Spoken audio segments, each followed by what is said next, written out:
I used to deliver food for extra cash after my warehouse shifts.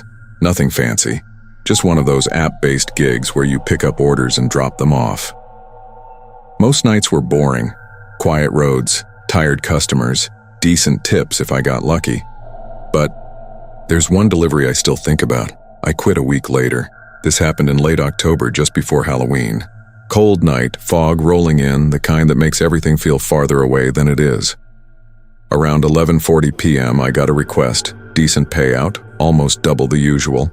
The only catch was the location, County Road 12.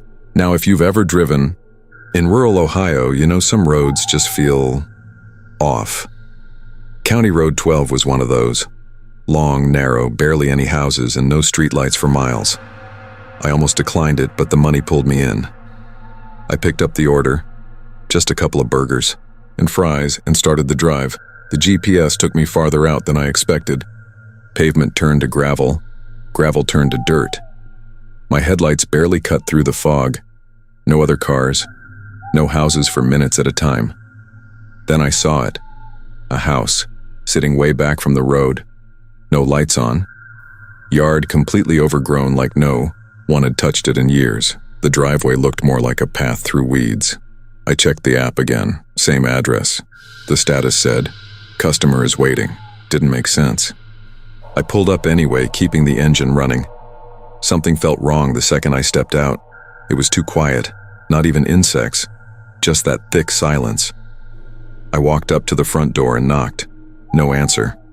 I waited, knocked again, louder, this time. Still nothing. I was about to mark it as undeliverable when I heard it. Movement inside, slow, like someone dragging their feet across the floor. I froze. Then the front door creaked open, just a few inches. No one standing there. "Hello?" I called out. Nothing. I took a step back, heart starting to pick up. That's when my phone buzzed. A notification from the app. Customer says come inside. I actually laughed under my breath. No chance. That's not how this works. "I'll just leave it here," I said out loud, placing the bag near the door. Another notification came instantly. "No, bring it inside." That's when I decided I was done. I turned and walked back toward my car, trying not to rush, but definitely not taking my time either. The whole walk back, I had this feeling, like someone was watching me from behind. When I reached my car, I stopped. There were footprints around it, muddy footprints. They circled the entire car, overlapping each other, like someone had been walking laps around it. I hadn't noticed them when I arrived, and I would have. The ground was soft enough to leave marks. My stomach dropped. I looked around, the yard, the road, the trees, nothing. Then I heard it, a soft crunch of gravel, behind me. I spun around. No one there. But the front door was now fully open. And the bag I left? Gone. I got in my car immediately and locked the doors. My hands were shaking so bad I fumbled the keys. As soon as the engine started, my phone buzzed again.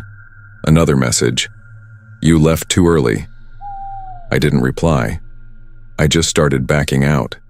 That's when my headlights caught something at the edge of the yard. A figure, standing just beyond the reach of the light. Tall, too still. I hit the brakes without thinking. The figure didn't move, didn't react, just stood there, watching. Then my phone rang. Not the app, an actual call, unknown number. I don't know why, but I answered. No one spoke at first. Just breathing. Slow, steady. Then a voice. Low, calm. "Turn around." I hung up. The figure was closer now. I swear to you, I never saw it move.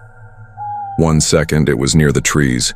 The next it was halfway across the yard. I slammed the gas. My tires spun in the dirt before catching, and I sped down that road faster than I ever have in my life. I didn't look back. Not once. About a mile out, my phone buzzed again. I almost threw it out the window.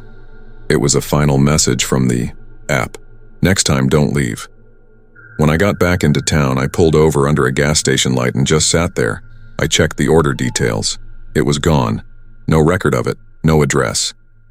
No payment pending, nothing. Like it never existed. I reported it to the app's support team the next day. They told me there was no such delivery tied to my account that night. Thought I was mistaken. I wasn't. A few days later, I tried to find County Road 12 again. Drove out with a friend during the day. We found the road. But that house? It wasn't there.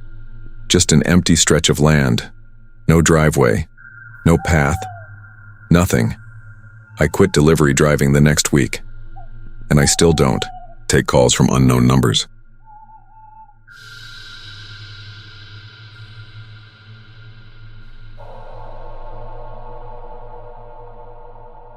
I worked as a courier in London for about 3 years. Nothing unusual about it. Long hours, tight schedules, too many stairs, not enough lifts. You see all kinds of buildings and people doing that job, especially in older parts of the city. But there's one delivery I still think about. It's the only time I ever felt like I walked into something I wasn't meant to. This happened on a rainy Thursday evening in November. I remember because everything was damp. The streets, my jacket, even the packages felt slightly wet. I was near the end of my shift when I got one last job, small parcel, standard delivery. The address was an older apartment block in East London, the kind built decades ago and barely updated since. The instructions were simple. Leave with occupant, flat 3B, nothing strange about that. When I arrived, the building already gave me a bad feeling. The outside lights were flickering and the entry door didn't fully close behind me. Inside, the hallway smelled like damp carpet and something stale, like air that hadn't moved in years. The lift was out of order, so I took the stairs. Each step echoed more than it should have. When I reached the 3rd floor, I noticed how quiet it was. No TVs, no voices, nothing. Just silence. Flat 3B was at the end of the corridor. I knocked.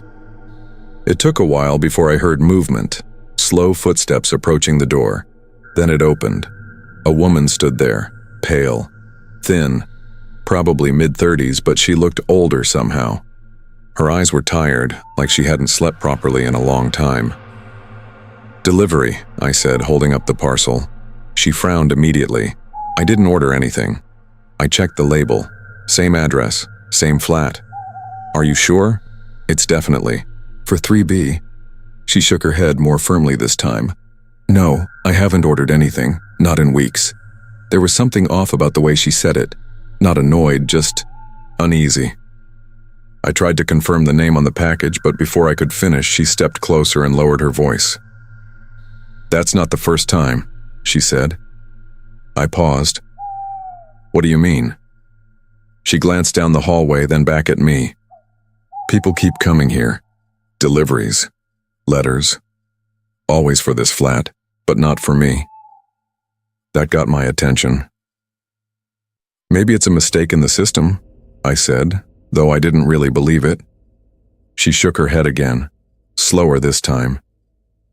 "The previous tenant, he died here, months ago."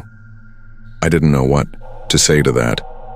"Ever since then," she continued, "people come knocking, like you, always with something meant for him." A chill ran through me, but I tried to stay practical. "What was his name?" She looked at the parcel in my hand. "That name," she said quietly. I turned it slightly to read it again. It wasn't her name. Before I could respond, we both heard it. A knock, not at the front door. We were standing, right there. This one came from deeper inside the flat. 3 slow, deliberate knocks. We both froze. She stared past me into her own apartment. Her face went completely pale. "That's not funny," she whispered, but her voice shook. "Is there someone else inside?" I asked. She shook her head immediately. "No, I live alone." Another knock, louder this time. From somewhere further, in maybe a bedroom or hallway. My first instinct was that someone had broken in. But the timing, it didn't make sense. We hadn't heard anyone move before. "Did you leave a window open?" I asked. "No," she said. "I never do." The knocking came again. This time it sounded closer, like it had moved. I stepped back slightly from the doorway. "Maybe you should call someone," I said. "Police, maybe." But she didn't move. She just stared into the flat. Then, very quietly, she said, "It only happens when someone brings something for him." That made my chest tighten. "What do you mean?" I asked. She looked at the parcel again. "It wants what's his." Another sound interrupted us. Not knocking this. Time. Footsteps. Slow. Dragging. Coming toward the front door. From inside. I felt my grip tighten on the package. Everything in me said to leave. "Take it," she suddenly said, stepping back. "Take it away." "What?" "Please," she said, louder now. "Don't leave it here." The footsteps got closer. I could hear them clearly now, uneven, like one foot was dragging behind the other. I didn't argue. I turned and started walking away from the door, fast but not running. Behind me I heard the woman slam the door shut and lock it, but the footsteps didn't stop. They continued, right up to the other side of the door. Then, a knock from inside, right, where I had been standing seconds before. I didn't look back. I walked down that corridor faster than I ever have in my life, the sound of my own steps echoing too loudly. When I reached the stairs, I finally broke into a run. I didn't stop until I was outside, back in the rain. I sat in my van for a few minutes, trying to calm down. Then I looked at the parcel again. The name was still there, but the address had changed. It no longer said Flat 3B, just the building name. No flat number at all. I reported it as undeliverable and returned it to the depot. A few days later, I asked around about that building. One of the older drivers knew it. He told me the previous tenant in 3B had died alone, no family, no visitors. But after his death, people started reporting strange things, knocking sounds, deliveries no one ordered, items going missing. Some tenants moved out, others just ignored it. I never went back there again. But sometimes when I'm on a late shift and my phone buzzes with a new job, I still hesitate before checking the address. Because I remember that sound, that knock, and the feeling that whatever was inside that flat was still waiting for someone to bring it something.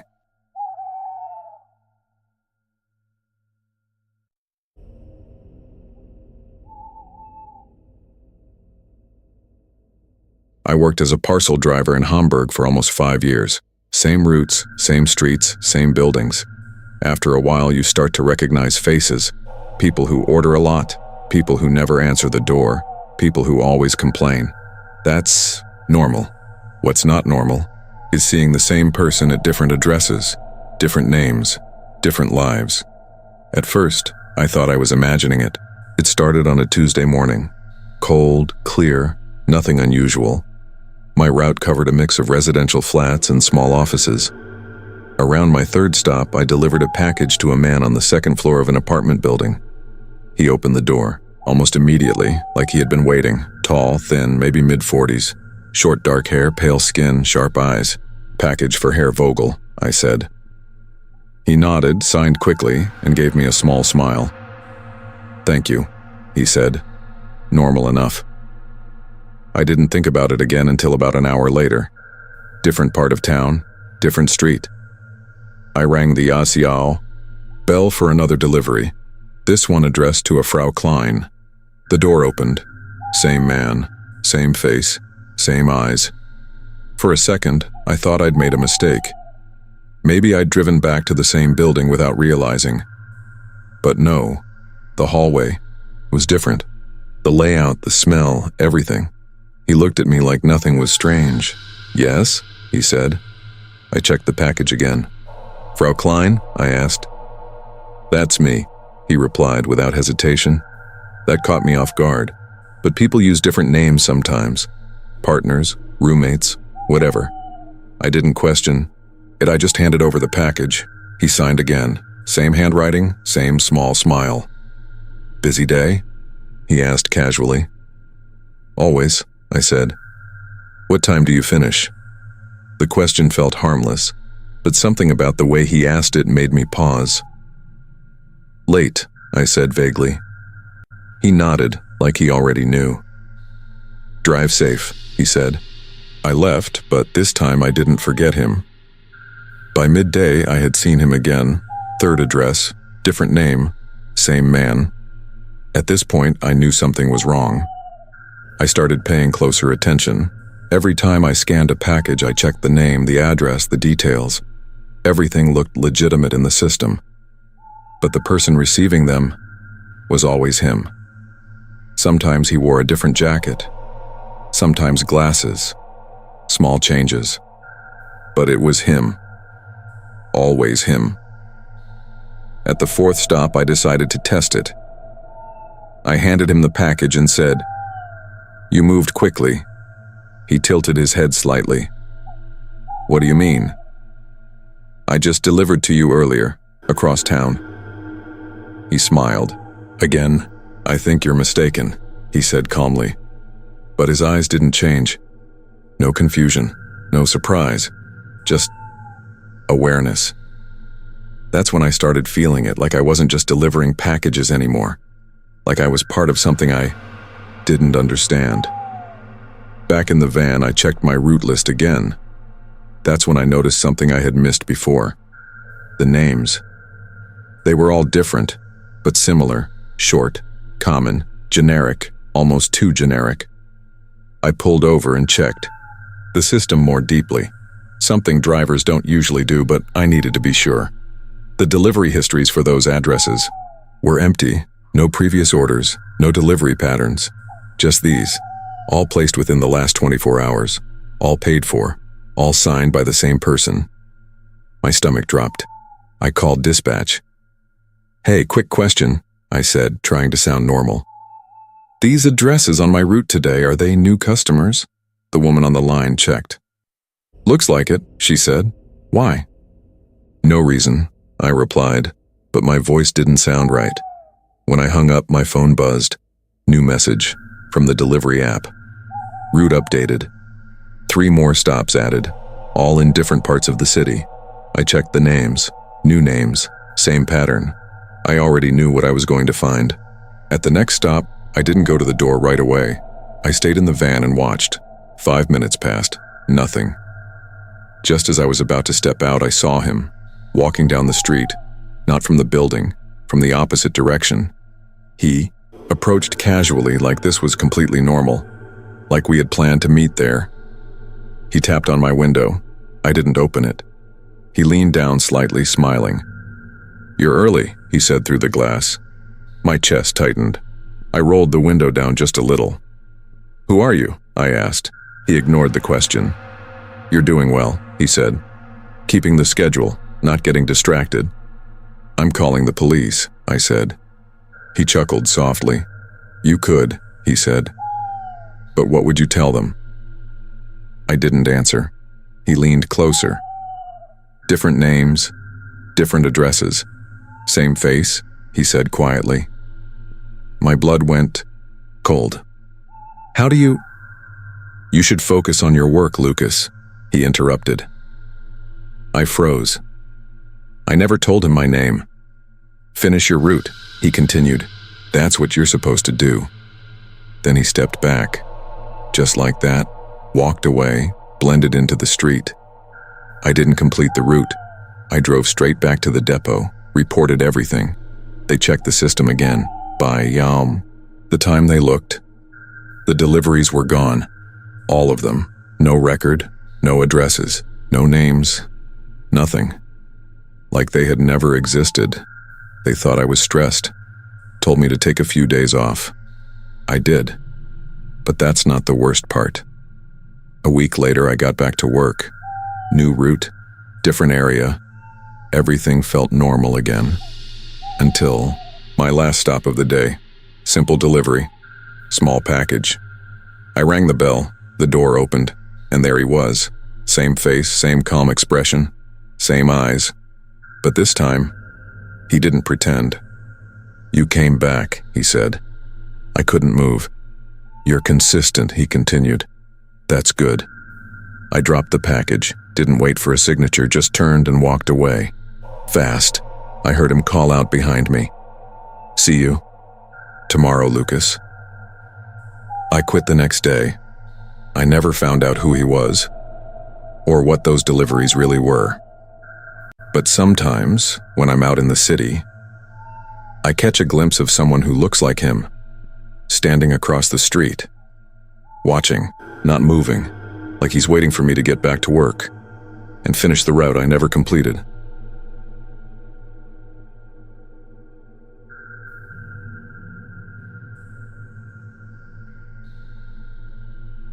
I started doing grocery deliveries during the pandemic when my regular job cut hours. It was steady work, and most people just wanted things dropped off at their door with no interaction. By that point, no contact delivery was normal. You leave the bags, take a photo, and go. Simple. But one delivery changed how I look at that phrase. This happened in the summer of 2021. It was late, around 9:30 p.m., and still hot, even for Arizona. I remember because the heat was coming off the pavement in waves when I parked. The order was large: bottled water, canned food, cleaning supplies. The kind of order people made when they didn't plan on going outside for a while. The delivery instructions stood out. Leave bags at door. Do not knock. Do not wait. That wasn't unusual, but the wording felt strict. Most people just wrote leave at door. This sounded like a warning. Still, I grabbed the bags and walked up. The house was in a quiet neighborhood, lights on inside, but the windows had thick curtains. I couldn't see anything through them. I set the first batch of bags down. That's when I heard it. A dull thud. I paused. Another one, like something hitting a wall. I stood still, listening. Thud. Thud. It wasn't loud, but it was steady. Then I heard a voice. Muffled. Barely clear. "Help. Me." I froze. At first I thought I imagined it. Maybe a TV, maybe something falling inside. Then it came again. "Help me." Clearer this time, coming from inside the house. My chest tightened. I looked at the door, then back at the bags in my hands. This wasn't part of the job. I pulled out my phone and checked the instructions again. Do not knock. Do not wait. The banging continued. Slower now. Weaker, like whoever or whatever was making it was running out of strength. I stepped closer to the door. "Hello?" I called out, keeping my voice low. The banging stopped. Completely. Silence. Then my phone buzzed. A call from the customer. I hesitated, then answered. "Hello?" A man's voice came through. Calm. Too calm. "Just leave the bags and go," he said. I swallowed. I thought I heard something inside. Someone asking for help. There was a pause. Then he chuckled softly. "TV," he said. "You know how shows are these days." I didn't respond. It didn't sound like a TV. It sounded real. "You're still there, aren't you?" he asked. "Yeah," I said. "You should go," he said, his tone tightening slightly. "That's what the instructions say." I glanced at the door. "Is everything okay?" I asked. Another pause. Longer this time. Then, "Yes," he said. "Everything is fine." His voice was flat now, almost rehearsed. I felt something shift in my gut, like I was standing too close to something I didn't understand. "I'm just going to leave the rest here," I said. "Do that," he replied. "Quickly, and leave." The call ended. I stood there for a few seconds, staring at the door. Then I bent down and placed the remaining bags. As I did, I noticed something I hadn't seen before. Scratches. On the bottom half of the door. Deep. Uneven. Like someone had been dragging something sharp across it from the inside. My heart started pounding. Straightened up slowly. And that's when I heard it again. Not banging. Breathing. Right on the other side of the door. Slow. Heavy. Close. I stepped back immediately. The doorknob twitched, just slightly, like someone testing it. I didn't wait. I turned and walked quickly back to my car, trying not to run. Halfway down the driveway, the front door opened. I heard it behind me. A soft creak. I stopped. I don't know why. I wish I hadn't. I turned around. A man stood in the doorway. Same voice from the phone, mid-40s maybe, average build. Nothing unusual about him except his expression. He was smiling, but it didn't reach his eyes. "Hey," he called out. "You forgot to take the picture." I stared at him. Something felt very wrong. "Yeah," I said. I'll do it now." I pulled out my phone, hand shaking, and snapped a quick photo of the bags. Behind him, the house was dark. Too dark, even though the lights had been on earlier. "Good," he said. Then he stepped forward slightly. Not off the porch, just enough to make me tense. "You heard something earlier?" he asked. I nodded slowly. "Probably just the house settling," he said. I didn't answer. He tilted his head. "Or maybe," he added, "you shouldn't listen so closely next time." My stomach dropped. I backed up another step. He smiled again. Then, without another word, he closed the door. Slowly, I got in my car and locked the doors immediately. As I started the engine, my phone buzzed. New message from the app. Customer added a tip. I didn't care. I just wanted to leave. As I pulled away, I glanced at the house one last time.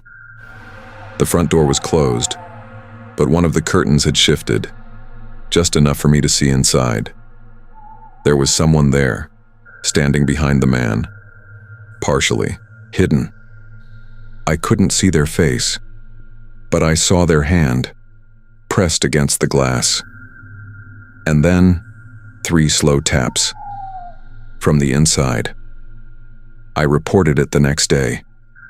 They told me there was nothing unusual about the order. No complaints, no history. Just another delivery. I tried to let it go, but a week later, I checked my delivery history. That order was gone. No record, no address, no name, nothing. Like it never happened. I stopped doing night deliveries after that. But sometimes, when I drop off groceries and walk away, I think about that voice, that quiet, "Help me," and I wonder what would have happened if I had knocked.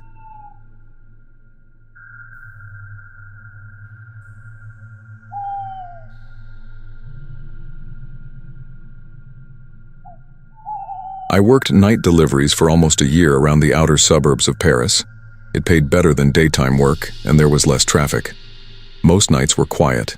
Empty roads, long drives, quick drop-offs. You learn to trust your GPS out there. It's your lifeline. Until the night it wasn't. This happened in early winter, around 1:15 a.m. I was finishing my route when a last-minute delivery came in. High priority. Good pay. I almost ignored it, but I didn't.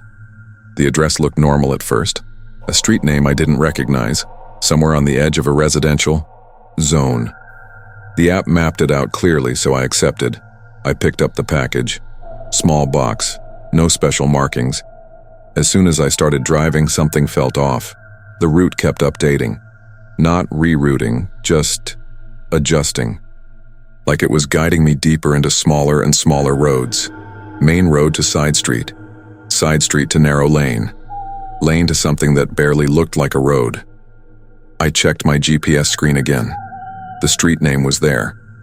But when I zoomed out, it disappeared, like it didn't exist on the wider map. I should have turned back then, but the app still showed the destination ahead, so I kept going. Eventually, I reached a point where the pavement ended. Just dirt and gravel from there. No street signs, no houses, no lights. My headlights were the only thing cutting through, the darkness. Then suddenly, a road, narrow, hidden between two overgrown hedges. I slowed down. I was sure that road hadn't been visible a second earlier, but the app told me to turn, so I did. The second I entered, my phone signal dropped. No bars, no data, just the route line still glowing on the screen, guiding me forward. My chest tightened. Just finished the delivery, I muttered to myself. The road twisted slightly, then straightened out. And at the end of it, there was a house. Just one.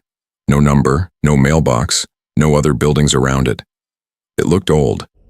Not abandoned, but not well kept either. The kind of place that felt separate from everything else. I hadn't even parked yet when the front door opened. A man stepped out. He walked toward my van immediately. Too quickly. Like he had been waiting. For me, I stayed in the driver's seat. He stopped just a few feet from the door and tapped on the window. Hard. "Package," he said. No greeting, no name.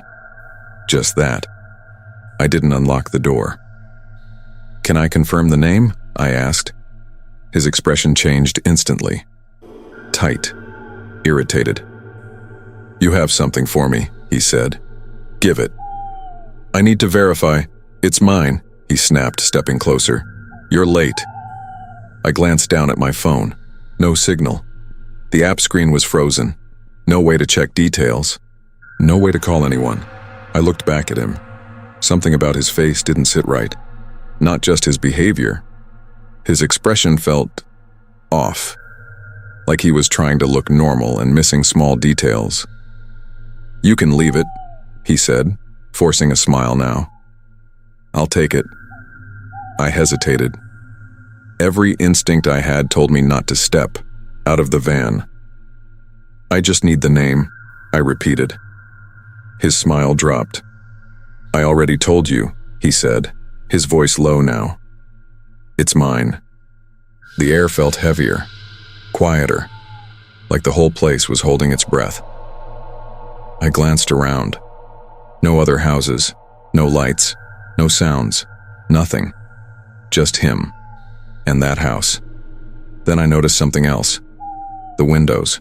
They were all covered from the inside, not with curtains, with something thicker, boards maybe, or sheets. I couldn't tell, but nothing inside was visible. "Give me the package," he said again. Slower this time, more controlled, like he was trying not to lose patience.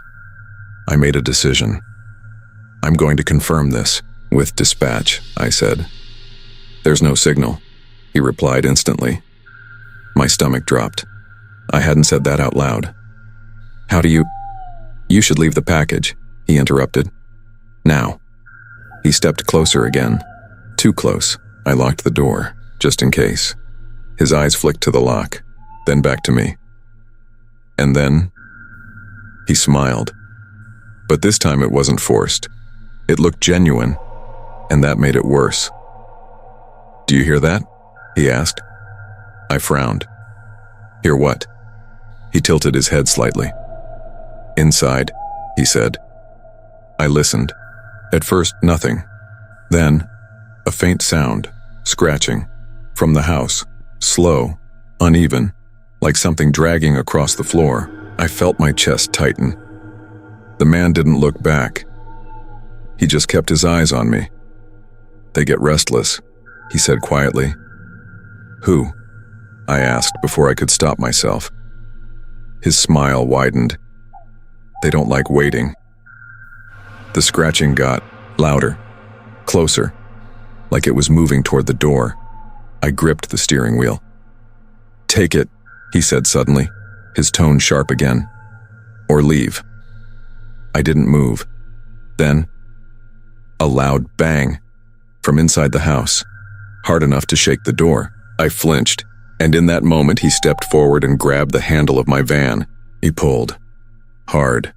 The door held. Locked. His face changed completely. The calm was gone. Now there was anger. Real anger. "You brought it here," he said. "You don't get to leave with it." My heart slammed in my chest. I didn't think, I just acted. I threw the van into reverse. The tires spun on the gravel before catching, and I backed up fast, nearly hitting the hedges behind me. The man didn't chase. He just stood there, watching, smiling again. As I turned the van around, I looked in the mirror. The house was still there. The door was open now, and something was standing behind him. Not fully visible, just a shape. Too tall, too thin. I hit the gas, drove straight down that narrow road without slowing. Branches scraped against the sides of the van. My phone screen flickered. Then, signal, full bars. The GPS map snapped back. The road I had just driven on was gone. No trace of it. Just empty land. I didn't stop driving until I reached a main road. When I finally pulled over, my hands were shaking so badly I could barely hold my phone. I checked the delivery details. Still there. Same address. But when I tried to open the map again, error, location unavailable. I reported it the next morning. They told me the address didn't exist. No such street. No record of it in their system. The order? Also gone. Like it had never been assigned to me. I quit night deliveries that week. But sometimes when I drive outside the city, I catch myself looking at narrow roads between hedges, wondering if one of them is the one I took that night, and if that house is still there, waiting for another delivery that someone won't question.